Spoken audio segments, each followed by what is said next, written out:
visionaries come along every so often. They change the way we do things. It's no wonder the passing of Richard Hayes Harnett Sr. was described as a severe one for the district, regarded as the greatest property developer the North Shore has ever seen. This is Dean Berman from Berman Buys, presenting Property Legends. Harnett pioneered the first outdoor sales campaign to sell his vast subdivisions, as he owned at least 1/5 of all land in the municipality of Willoughby, funded largely by an inheritance of $4.5 million in today's terms, an investment from Sir Alexander Stewart, who was once Premier of New South Wales and Director of the Bank of New South Wales, or Westpac as we know it today. In today's values, Harnett's land amassed over $6 billion, and that was just a fraction of his portfolio.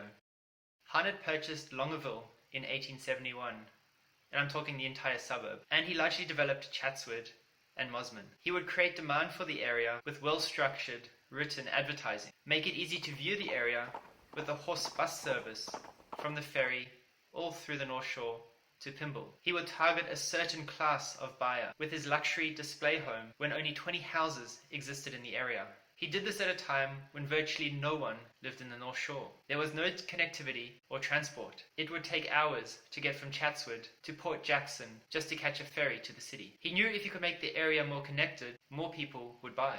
So he created the first ferry service between Mosman and Circular Quay. He also offered a horse bus service to all the ferries. All this enabled over 3,000 homes to be built on his land over a 15-year period. What I find so strange is Harnett never amassed serious wealth, which shows how important timing can be when investing. He was even made insolvent twice, in 1860 and 1888, because high interest repayments, council rates, and slow sales rates dampened his cash flows. Land values only really started to increase after the 1950s. In today's era, they are exponentially higher. Weekly wages were 7 times less in 1880 than today, in relative standards. It takes 170 times longer to pay off an acre now. Harnett's legacy is all over the North Shore. Just type the name into Google. Oscar, Olga, Stanley, and Bertram are streets in Chatswood that bear the names of his children. Henry Lawson sums up his influence in his poem Chatswood. Twice, an old respected settler in the unrespected days, who had land along the North Shore, and will say his name was Hayes, and his young wife's name was Chatty. Twas was a small place in the country, where they went to be carefree,